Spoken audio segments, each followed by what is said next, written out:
What if I told you one of Queen's biggest 80s albums was born from a movie that bombed at the box office, completely tanked? Yep, we're here to talk about how Queen created the soundtrack to the film Highlander, a movie that's not only become a cult favorite, but is being remade right now. So, how did the music outlive the movie to become the 1986 album A Kind of Magic? And yes, this album literally contains dialogue from that flop film pressed into the grooves. If you're into vinyl, if you're into film history, especially cult films like Highlander and Queen in their mid 80s power era, then this one's for you. Let's set the stage. Highlander was a movie directed by Russell Mulcahy, was released in 1986. I was 16 years old. A perfect movie for me. A dark fantasy epic about immortal warriors battling through centuries. It starred Christopher Lambert as Connor MacLeod and Sean Connery as Ramirez, a Spaniard. It doesn't make a lot of sense, but it had sword fights. It had flashbacks to medieval Scotland. It had New York 80s grit. It had an unforgettable line that was tagged everywhere in its advertising. There can be only one. And in the United States, the movie definitely underperformed. Critics were divided, and a theatrical run was weak. I remember seeing it in an empty theater with the volume turned up and loving every second of it. But again, I was 16. It exploded into cult status, however, in the years that followed. On home video, it definitely caught on. Cult movie midnight screenings, absolutely. On cable TV, every time it came on, fans sat down on the couch and watched the entire thing, and often turned it up for their Dolby surround sound systems to rock that Queen soundtrack. So, why did it explode into a cult film? And how did Queen's music make it such a massive reason why? So, how did Queen get involved? Well, director Russell Mulcahy had previously worked with Queen on several music videos, including Radio Gaga, one of my favorite Queen songs, Radio Goo Goo, Radio Gaga, and A Kind of Magic. Their relationship opened the door to working together on the film Highlander. When the band saw footage, they were intrigued.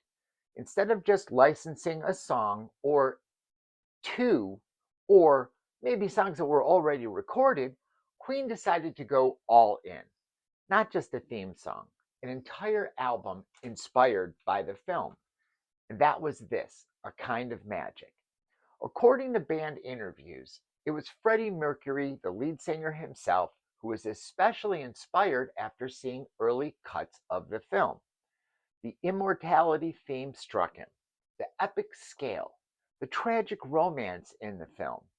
These elements definitely triggered something creatively. Freddie wrote the song A Kind of Magic after hearing the phrase in the movie. Throughout the film, the line is actually delivered as, "It's a kind of magic."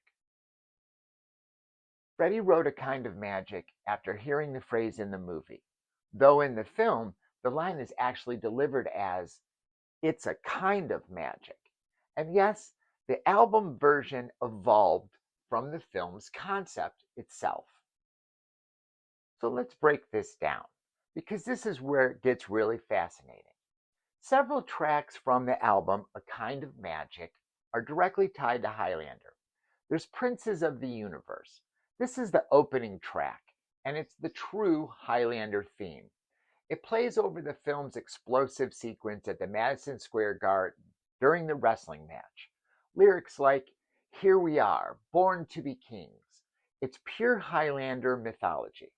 And Freddie's vocal performance, it's aggressive. It's a theatrical performance. It's commanding.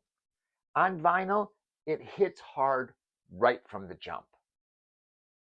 How about the next track? Who Wants to Live Forever?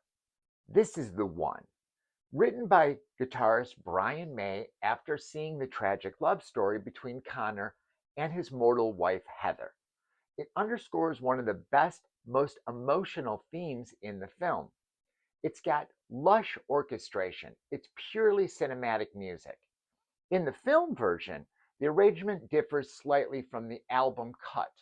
The movie uses a more orchestral mix, while the album leans into Queen's polished 80s production. This is Queen doing Heartbreak on a mythic, major scale. Or A Kind of Magic. This one was written by Roger Taylor, inspired directly by the movie. Freddie Mercury reshaped it into the pop anthem we now know today. This wasn't just an ordinary soundtrack. It became a massive hit single, A Kind of Magic, which was important enough to name the album after it when they lost the Highlander soundtrack title. It's a fascinating song. It's a line from a fantasy sword movie that became one of Queen's most iconic and recognizable 80s pop songs. Or how about the Kurgan theme, known as Gimme the Prize? It's dark, it's heavy, it's menacing. This track incorporates actual dialogue from the film's version, the Kurgan. And as a kid, I loved it. It was like getting a little bit of your movie in a soundtrack that really wasn't a soundtrack, but was a soundtrack. At first, I thought, are there going to be things throughout this entire album catching me by surprise? Yeah, there were. There was a lot of dialogue incorporated into this album, and this was one of them. You can literally hear Clancy Brown, the actor playing the Kurgan, sampled. On vinyl, when this dialogue drops in between the guitar riffs, it feels raw, it feels very theatrical. This is one of the clearest examples of Queen blending film and rock production into one piece, something they also did on the Flash Gordon soundtrack. I really love bands whenever they incorporate movie samples into the music. I just think it's the way to go for movie fans and really ties it together as one product. Or how about 1 Year of Love? This was written by bassist John Deacon. The track appears in the film, but works completely outside it. It's smooth, it's soulful, it's got that saxophone line weaving in throughout it. It shows that Queen weren't just doing action scenes. They were building emotional texture in the film, and the love story from this is one of those things. And you can see some animation. Now, this is a repress. This is on 180-gram vinyl. This is a half-speed mastered. And you can see I've kept the shrink on. I'm that guy. I like to keep the shrink on. But this wasn't just a soundtrack. This is where it gets interesting. So Kind of Magic is not technically marketed as the Highlander soundtrack, even though it kind of is. In the United States, the official soundtrack album with the orchestral score was released separately and includes tracks by artists like Michael Kamen, known for his orchestral themes and movie soundtracks. He's also worked quite famously with Metallica for the elevator version of Nothing Else Matters, among other things. Now, in Europe, Queen's album essentially functioned as the soundtrack. Leave it to Europe.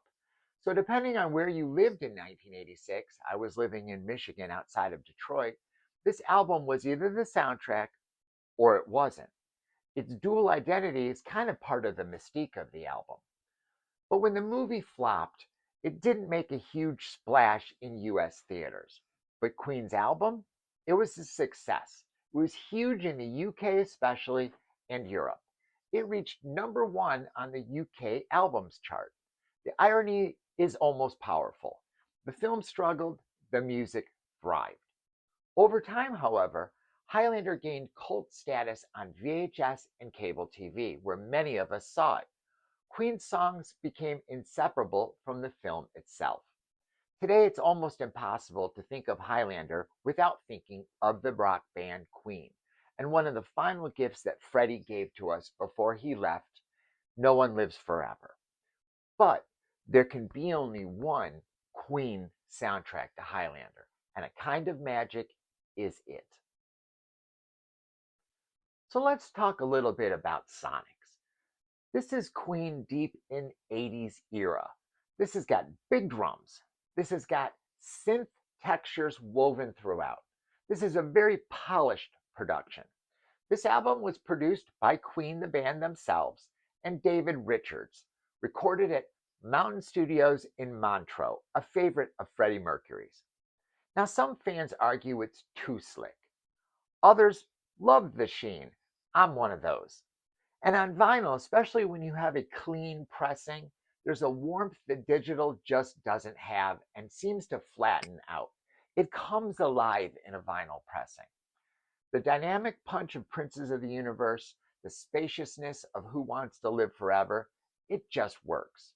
Now, the album led directly into Queen's 1986 Magic Tour. This would be their final tour with Freddie Mercury, and it was massive. It culminated at Wembley Stadium, where Queen delivered one of their most iconic performances ever. In a strange way, Highlander almost directly fueled Queen's last great live era. That's kind of heavy. And here's a beautiful twist about the whole thing. It eventually did become a cult phenomenon. There were multiple sequels. There were TV series. There was an animated series. It was expanded lore in books and comics. And every time the franchise resurfaced, Queen's music remained central in the conversation. Princes of the Universe definitely became synonymous with immortality mythology, and you can hear it woven throughout the TV series. Kind of Magic, same thing. It became more than a pop song. It became shorthand for the Highlander universe. The film may have stumbled out of the gate, but culturally, it achieved immortality, just like Connor McLeod. Now, this pressing is on Hollywood Records. It's a repressing, a half-speed master. And I think it really has great sonics. It really opens up that expansive Queen sound to fill your room with a huge, huge soundstage. I'd be hard-pressed to have anybody not dancing around doing their best Freddie Mercury impression when this is playing. This is that good. Every time a song comes in, it really transports you right back to the Highlander film and gets you in that headspace.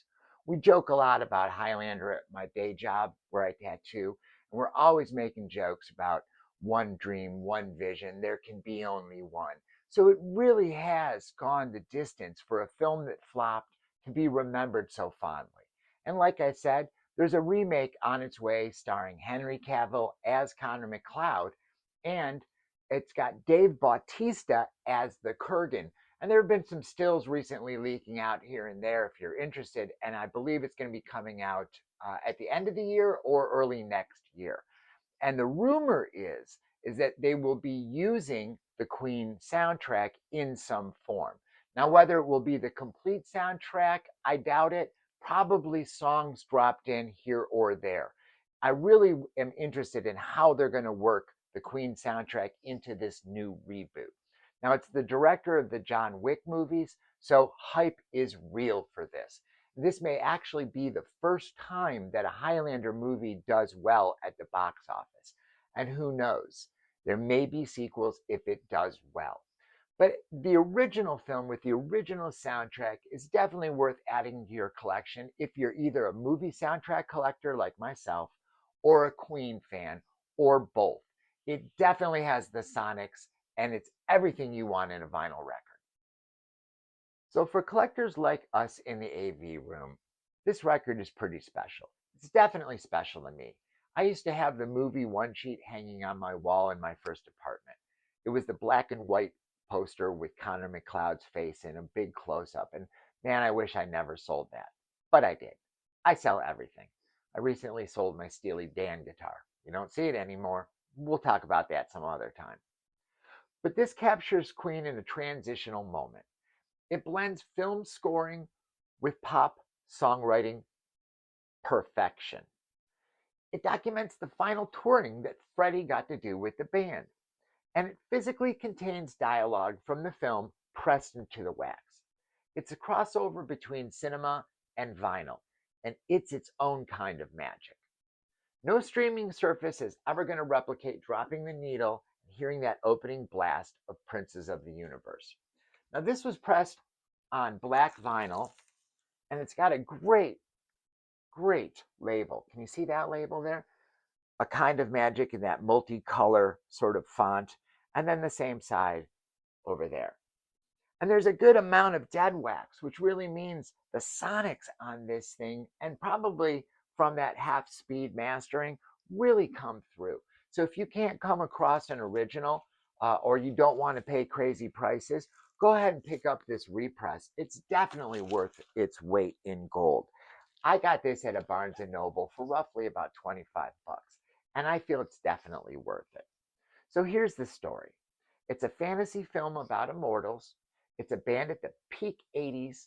It's a box office disappointment, but a #1 album.